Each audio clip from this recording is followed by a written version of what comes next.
남가주 가솔린 가격이 하락세를 이어가고 있습니다. 전국자동차협회 트리플A에 따르면 오늘 LA 카운티 평균 가솔린 가격은 갤런당 3달러 09센트로 지난 27일 연속 38일 동안은 37번 하락했습니다. 이는 38일 동안 21.2센트 떨어진 것으로 일주일 전보다는 4.9센트, 한 달 전보단 16.1센트 낮은 가격입니다. 하지만 1년 전 같은 기간과 비교하면 37.3센트 높습니다. 오렌지 카운티도 37일 연속 내림세를 보이면서 오늘 가솔린 평균 가격 3달러 03센트를 기록했습니다. 이는 지난 10월 28일 이후 가장 작은 것으로 일주일 전에 비해서는 5.6센트, 한 달 전에 비해서는 17.9센트 떨어졌습니다. 남가주 가솔린 가격은 지난달 1일 이후 갤런당 12센트의 유류세가 부과되면서 계속 오르다가 최근 방향을 틀었지만 1년 전에 비해서는 여전히 높은 것으로 나타났습니다. 미국인의 기대 수명이 2년 연속으로 감소했습니다. 마약성 진통제, 오피오이드 남용이 주 요인으로 꼽혔습니다. 연방질병통제예방센터 CDC 산하 국립보건통계센터는 미국인의 평균 기대 수명이 2015년 78.7세에서 지난해 78.6세로 0.1세 낮아졌다고 밝혔습니다. 2015년에도 2014년보다 0.2세 감소한 바 있습니다. 미국인 기대 수명이 2년 연속으로 줄어든 것은 1960년대 관련 통계를 작성한 이후 처음입니다. 지난 1993년 에이즈 사망자 수가 정점에 이르고 독감 폐렴 환자가 급증하면서 75.6세에서 75.4세로 일시적으로 감소했지만 곧바로 증가세를 회복했습니다. 국립보건통계센터 사망률 통계팀장 로버트 앤더슨은 2년 연속으로 기대 수명이 감소했다는 점은 상당히 충격이라며 심각하게 경각심을 가져야 한다고 말했습니다. 앤더슨은 개개인으로서는 0.1세가 큰 의미가 아닐 수 있겠지만 전체 인구 통계 측면에선 의미심장한 것이라고 덧붙였습니다. 성별로는 남성이 76.5세에서 76.3세로 0.2세 낮아졌습니다. 여성은 전년과 같은 81.1세였습니다. 기대 수명 감소에는 복합적인 요인이 작용했지만 약물 중독이 결정적인 영향을 미쳤다는 게 대체적인 분석입니다. 특히 오피오이드 남용으로 인한 사망자가 유방암 사망자를 넘어섰다고 CNN은 전했습니다. 오피오이드는 아편과 비슷한 작용을 하는 합성 진통 마취제로 미국은 오피오이드가 포함된 처방 진통제 남용으로 골머리를 앓고 있습니다. 현재 국제사회가 인정하고 있는 예루살렘의 지위를 변하게 하는 어떤 조치에도 반대하는 결의안이 유엔 총회를 통과했습니다. 유엔 총회는 오늘 뉴욕 유엔 본부에서 긴급 회의를 열고 예루살렘을 이스라엘 수도로 인정한 미국 정부의 결정에 반대하는 결의안을 찬성 128표, 반대 9표, 기권 35표로 채택했습니다.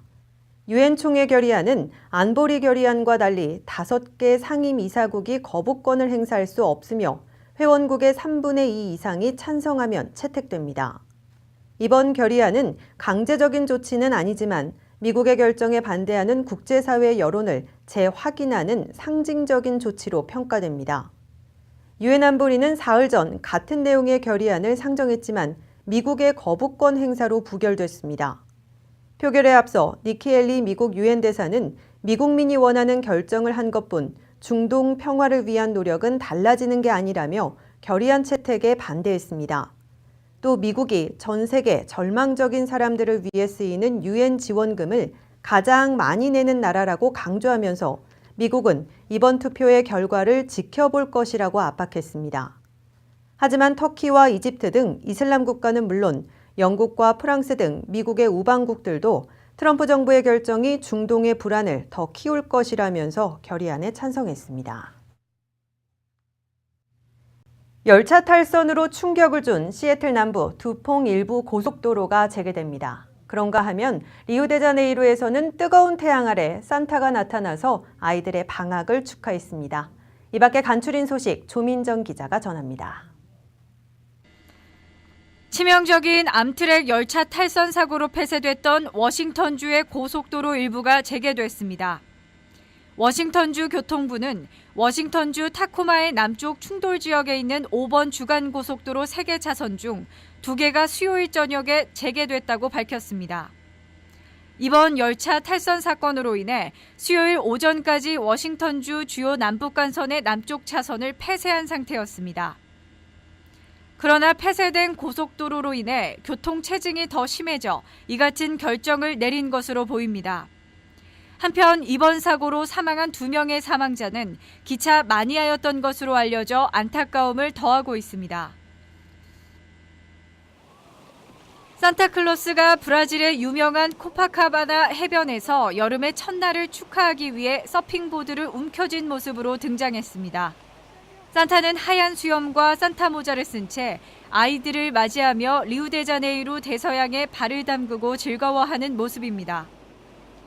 해변의 산타는 반바지와 빨간 티셔츠, 하와이안 셔츠와 선글라스를 쓴 이색적인 모습을 연출해 특별한 연말 분위기를 선사합니다.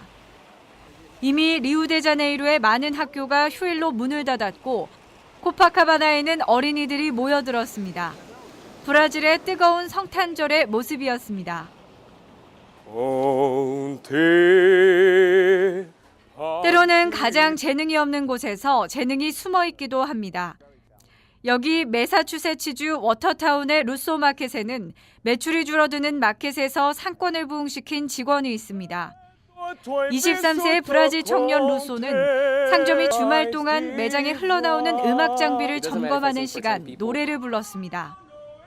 그 시간 동안 식료품을 고르던 고객들은 매우 즐거워했으며 상점 주인들은 그가 노래하는 모습을 페이스북에 올렸습니다. 꿈을 잃지 않고 하얀 유니폼을 입고 오 홀리나잇을 부르는 그의 모습은 16,000조회수를 기록하며 많은 사람들에게 깊은 감동을 주고 있습니다. RKTV 뉴스 조민정입니다. 잠시 후 이슈 포커스가 이어집니다.